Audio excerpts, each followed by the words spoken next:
Hello, and welcome to the Stocking Podcast, episode 13, the Panty and Stocking with Garterbelt podcast. I'm your host, David. I'm Rob. David, what have you done?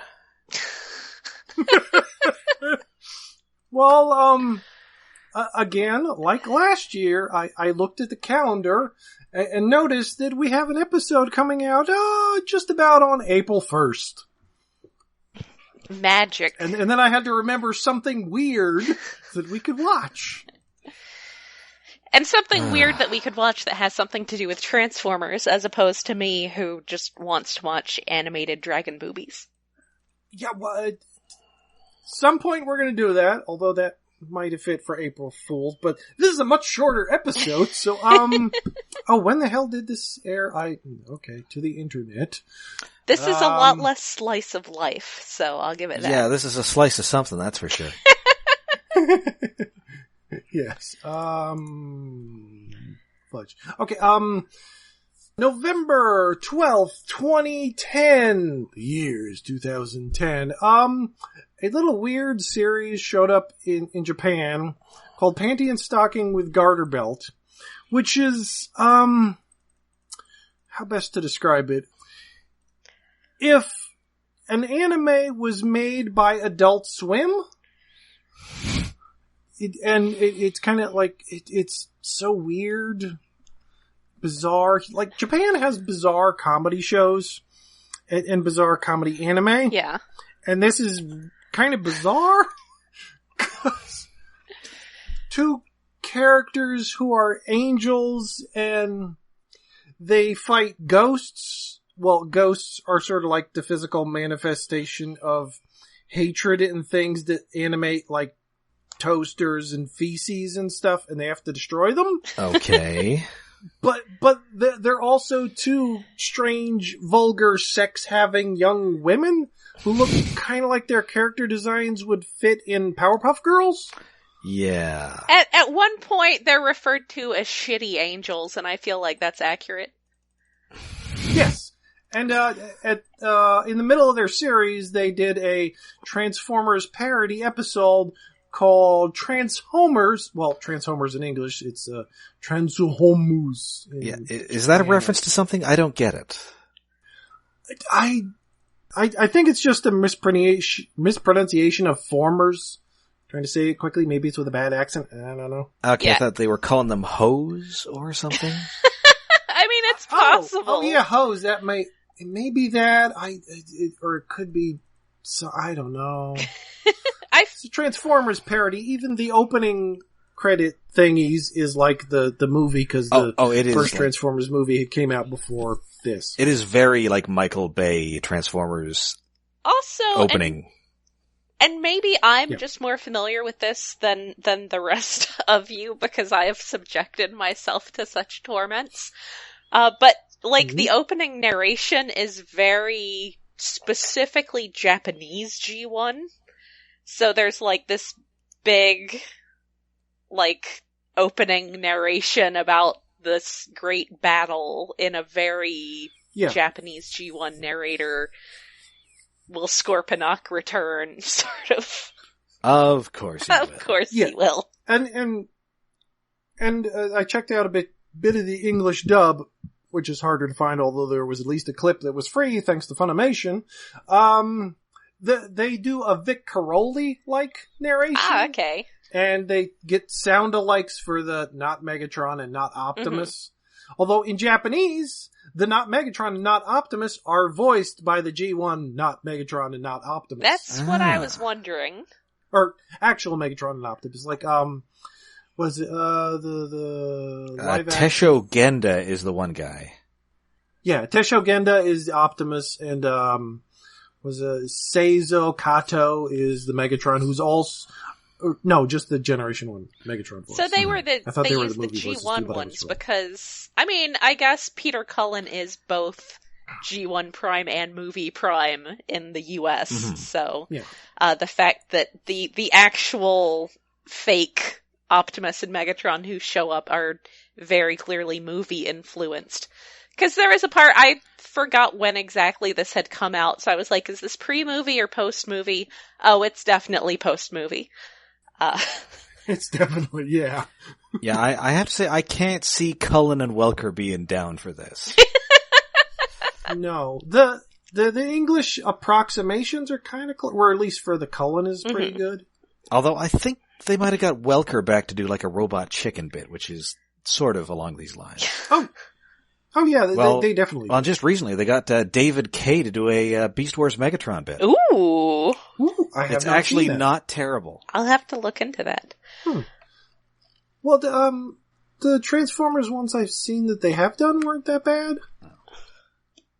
Sometimes juvenile jokes. Yes. Yeah, I mean, it's pretty juvenile. Soundwave buying shit on eBay, I think. Also, before we get too far into the actual content, I would like to point out, that this has an adult content warning on Crunchyroll. So I may actually have to put an adult content warning on this episode for a change. Criminy.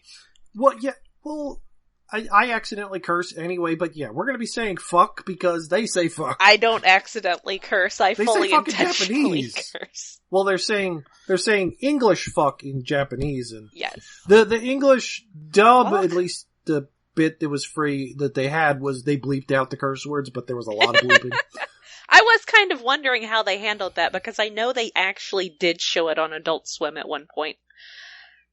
So. Oh, I forgot about that. Yeah, that's. Oh yeah, maybe that was the Adult Swim dub, although it was funnier with the bleeping, because bleeping is usually funnier than actually saying fuck. I just can't be bothered to go in and bleep out our shit, because I don't care. Panty Stocking. Panty Stocking. Panty Stocking. Oh, Panty Stocking. Tell me alright. Tell me better. Tell me better. Be alright. The other thing is that I noticed in the opening credits that this is a Gainax production, so I was kind of surprised, because normally with most Gainax productions, I think it's the best thing in the world, and David thinks it's ridiculously overrated. I know. No, that's just Evangelion. I respect Gainax for doing some crazy shit, but they've over-monetized trying to resell Evangelion. You had your the original Evangelion post on Twitter the other day about hating the pillows. I saw that. Well, okay. And also Fully Coolies. Well, they're bringing back Fully Coolie, and Gainax isn't quite the same Gainax, because like most of the staff left to found Trigger, or they'd gone into other stuff anyway. Yeah. But, pillows is a thing. I know this is a thing that's just me. Like Evangelion, I know other people will hate Evangelion for reasons. Well, they're wrong. Pillows is just me because in Fully Coolie, in the original anime, the songs work because Fully Coolie is basically an anime music video, and Pillows is the soundtrack to that video. But if you take Pillows out of context of the anime, for me, I hate the songs. They just do nothing without the animation. Alright, well to give everybody an indication of how much I know what's going on here, when you guys started talking about pillows, I thought you were talking about like those pillows with like anime characters on them. No, they're not, Is it about those? Dakimakura? No, Pillows. Does it star James Franco? No, Pillows is a band. It's kind of like a very garage band sounding rock band. Okay. I was very fond of those soundtrack CDs. I got both of them. You know, when they were new. Anyway, so let's meet our characters. Yes. So we've got the titular Panty and Stocking. They're siblings. Panty is like she's blonde. She's sort of promiscuous. Well, they're all pretty promiscuous, but she's I mean, that appears to be her defining. More so. Well, that's true. Yes. Right. I mean, of the Sex and the City cast, she's the Samantha. That's fair. She's the Kim Cattrall. The Kim Cattrall. And yes. Stocking is more reserved gothic lolly whose addiction is sweets and confectionaries. Okay. She's always eating candy. And their character designs are a playoff of, well, various things, but the main thing that comes to mind is Kei and Yuri in The Dirty Pair. Okay. The old anime. Because one has spiky hair and one has long, dark, traditional black Japanese hair. Okay. Which is a character dynamic that pops up in a lot of anime and stuff. I'm not sure if Kei and Yuri were the first, but it's a recurring thing, like the traditional Japanese girl and aggressive foreign lady. I mean, I was just kind of thinking Betty and Veronica. I'm thinking Max and Miria, because I think like that from Robotech. Yeah, but they were fucking. A lot of fucking. They had I think 12 kids. Something like that. Something like that. More than 6, anyway. Anyway, so we've also got the titular Garterbelt, who is like a priest or something.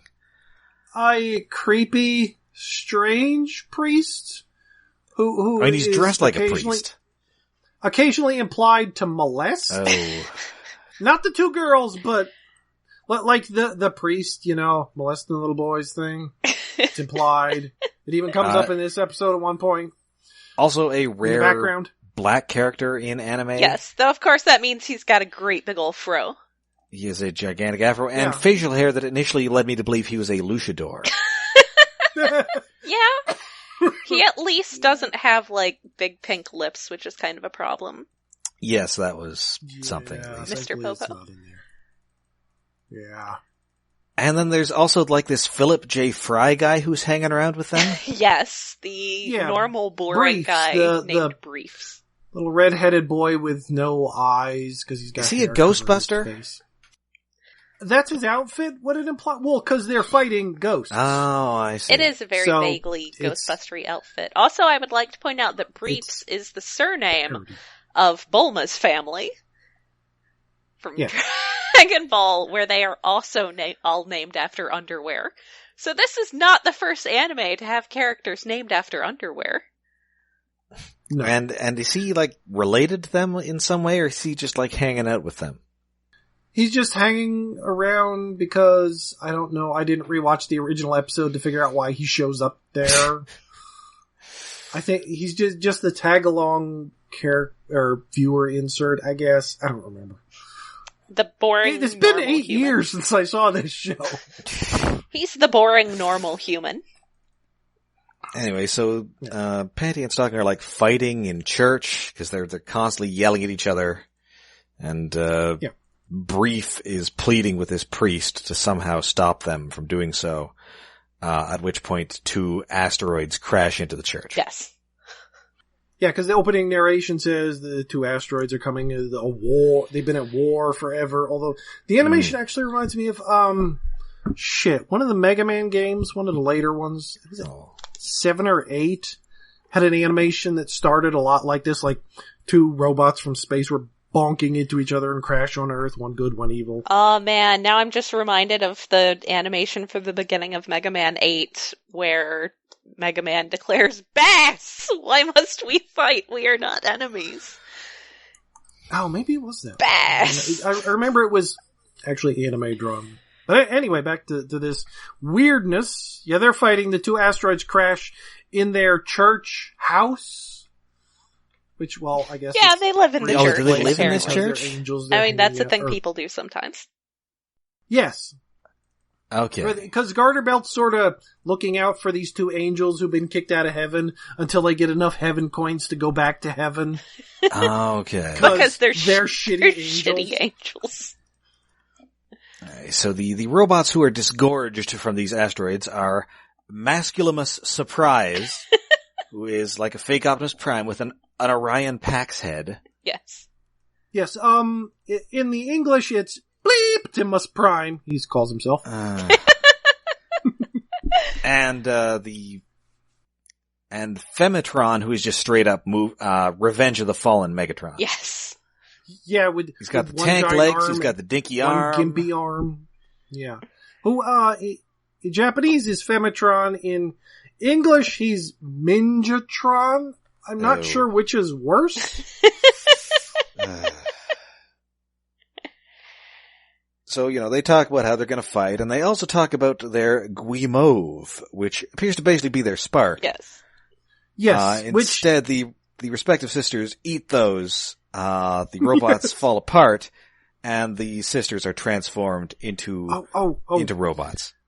so much happens here in such a little a Guimauve actually is like a marshmallow confectionery. Okay. Yes. I figured there was something Spanish, like that.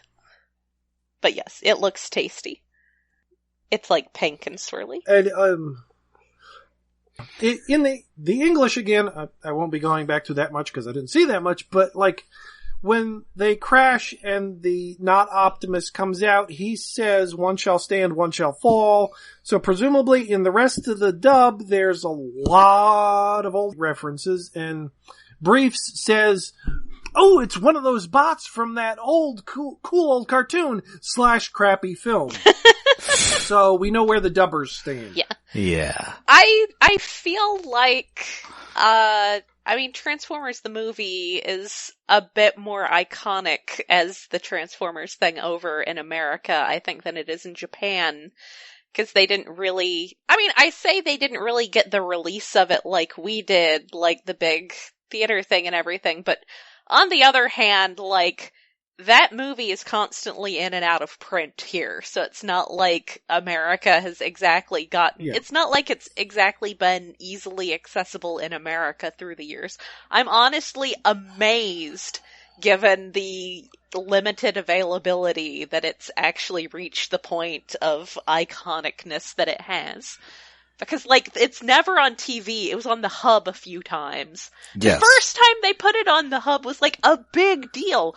I sat there and watched it even though I've seen it so many times you can't have a conversation with me while it's on, or I will just be lip-syncing along with the dialogue while conversing with you, and it's apparently, understandably very annoying. Well, because in America, it aired on, well, it was in the theaters and then it aired on TV, and the first time they aired it, they forgot to take the shit out of it. But in Japan, it wasn't until after the third season that they got the movie. Right. Although I don't know if it ever aired on their TV. They might. One of my... But they had more Rodimus doing stuff than Optimus. One of my old VHS tapes that I got that we discussed back when we did Headmasters had some kind of ad for Transformers the movie. They said Transformer the movie Mukshuk. And I talked to Doug Glynn about this. He, of course, being someone in the fandom who is like a professional Japanese translator, who has worked for Antarctic Press. And he said that was basically like a road show.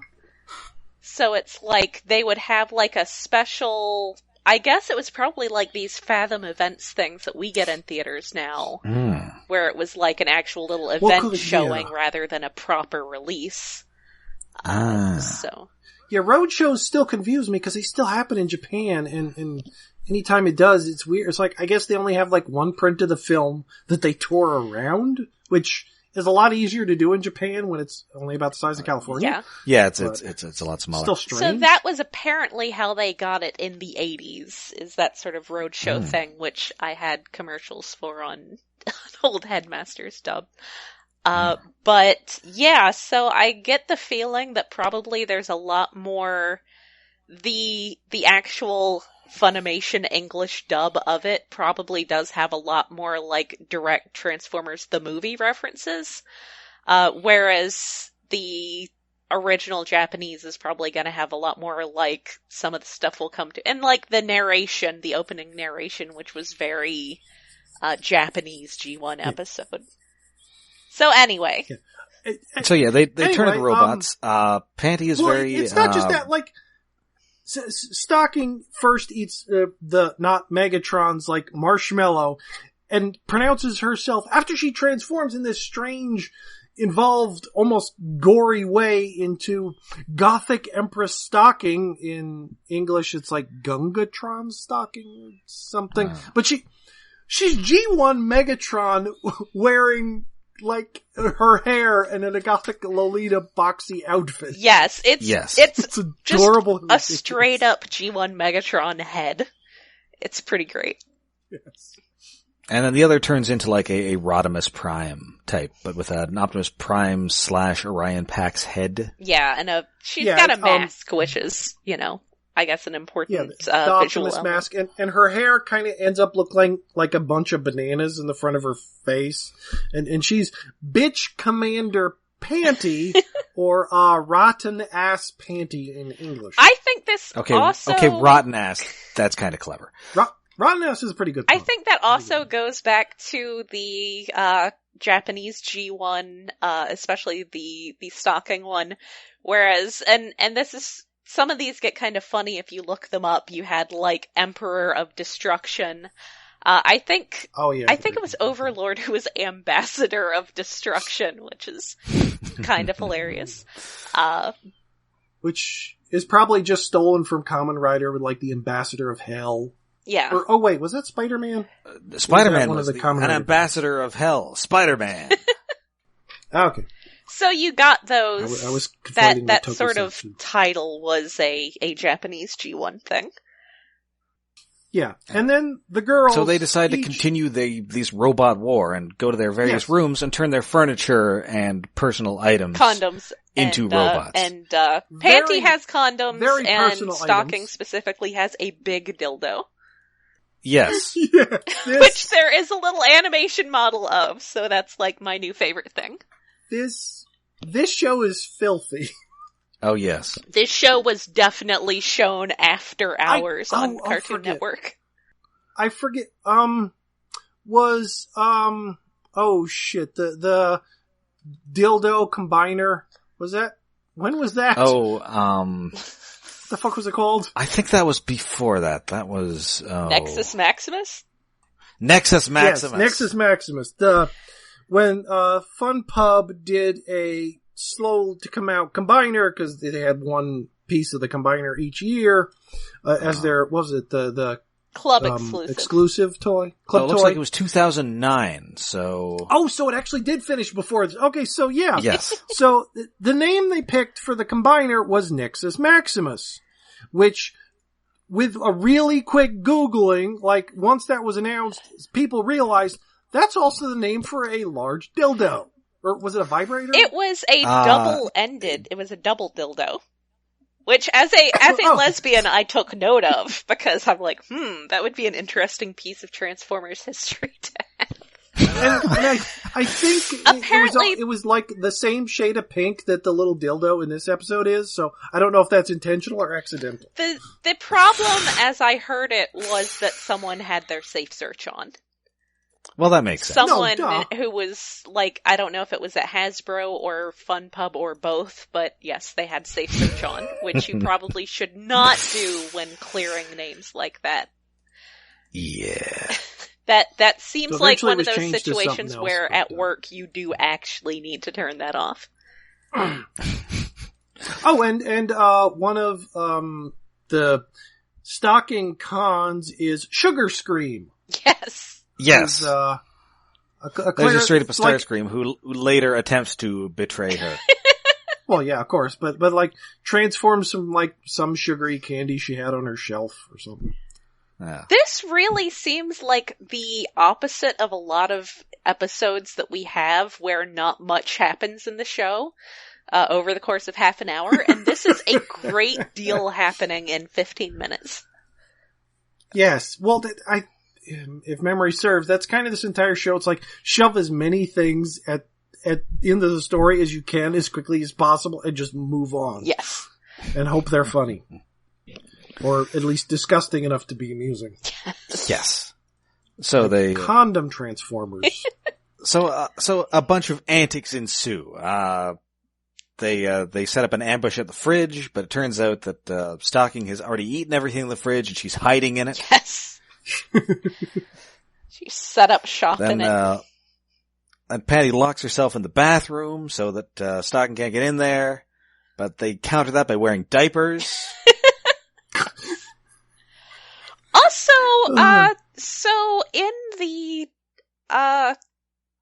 subtitle, Panty fairly consistently here calls her Stockin', like with an N apostrophe, and I'm wondering if that's like some kind of accent thing tying back to G1 Prime having some kind of accent or something, or maybe I don't know, or I don't know. I don't remember if Panty actually had an accent, supposedly.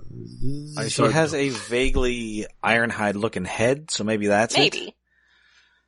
Yeah, and Every Panty time I look at a monitor, prime my circuit sizzle. I didn't think there was anything wrong with the way he spoke in Alabama, where I grew up. Yes. Panty says fuck quite a few times, and a lot of the background panty bots and stocking cons are kind of go-body designed. They are very go-body looking. All of them, the toilet humor, and we get to see like a G1 Ratchet toy in actually looking like the toy, and a tailgate hanging around. Yes. Mm-hmm. And next we've got up Spark, who is very like sort of Pat Lee looking. Oh no, it's Studio Ox looking is what the fuck it is. Okay. Yes. It's like he's over the top, overly shaded. Well, I guess it's a bit of Masami Obari with the shading, but it's like ridiculously overstyled, like those few moments in the movie, or I guess, well, yeah, Call the Primitives, where when things looked really awesome, but the anatomy was extra wonky, and he shows up and Panty thinks he looks hot, and then they go off to literally screw. Yeah, robot sex ensues. Okay, he's got like I would it's like a slot screwdriver. Also, he he reminded me for all the world actually of Hyoryu from Gal Gaigar.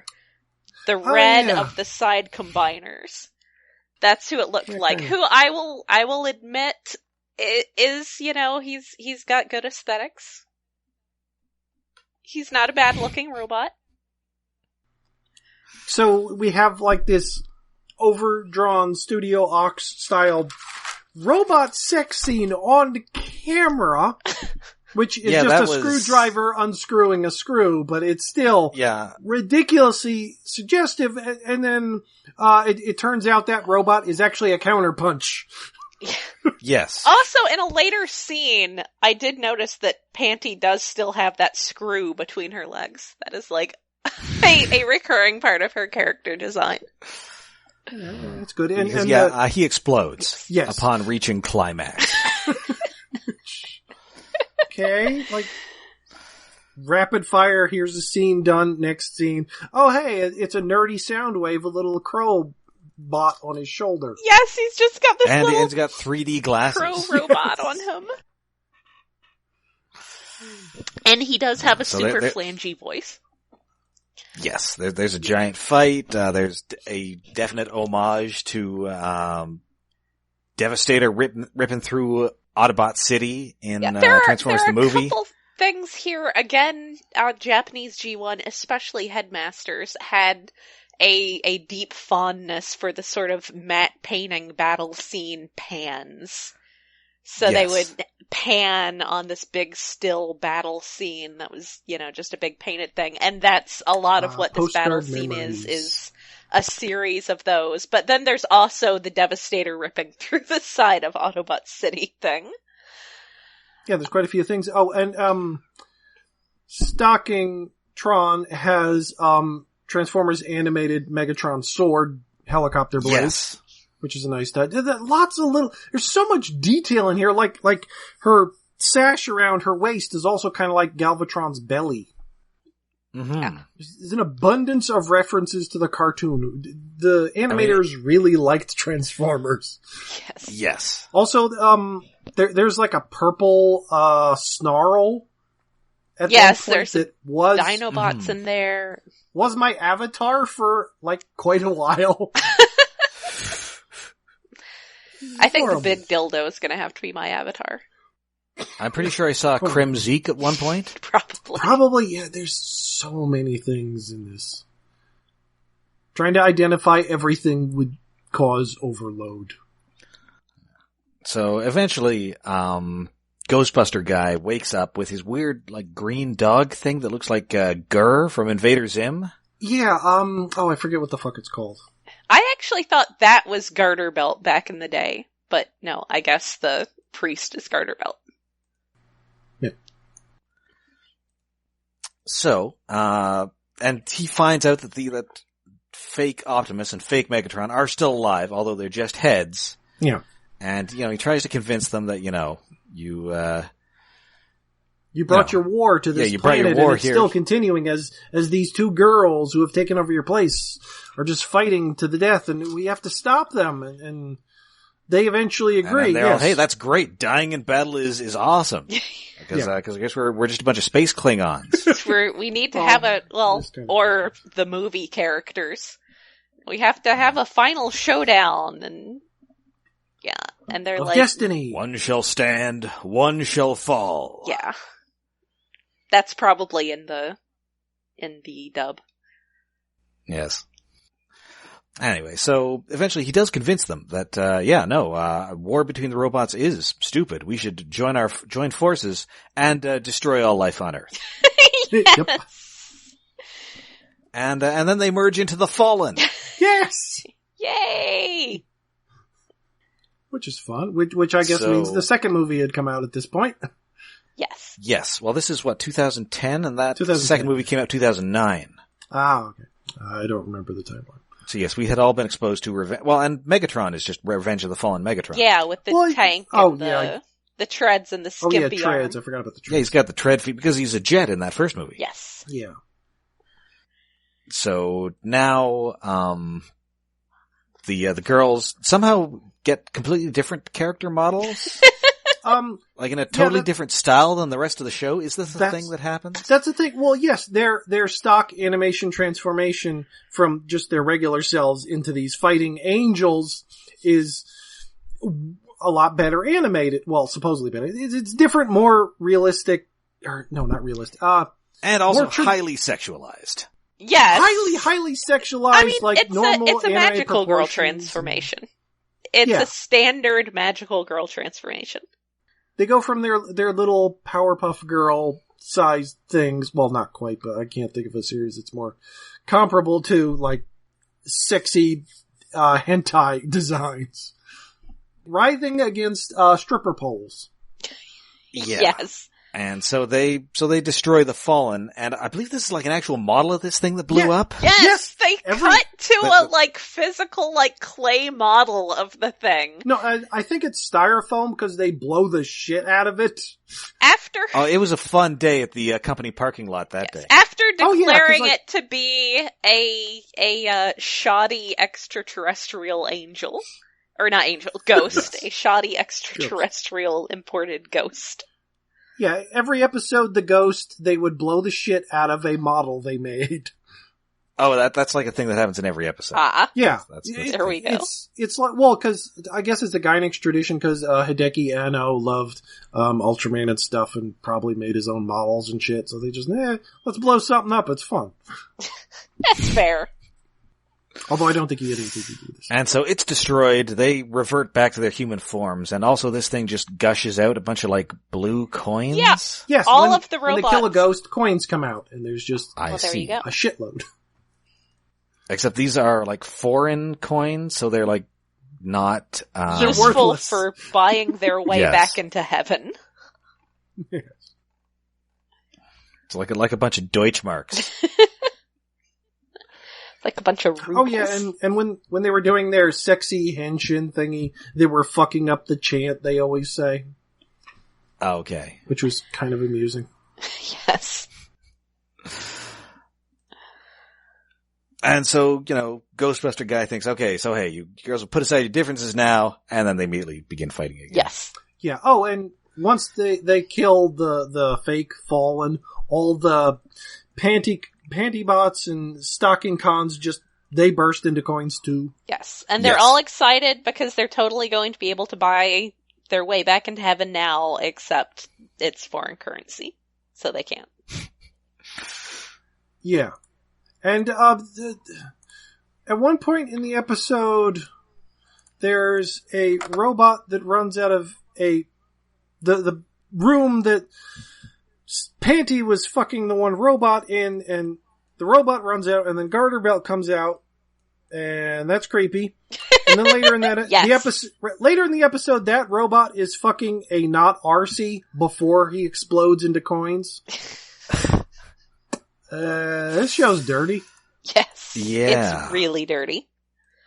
But good news, looks like this sinful earth is about to be devoured because we cut to the end with more narration and there is a fake Unicron about to devour the earth. It's basically just Unicron with a bunch of extra claws.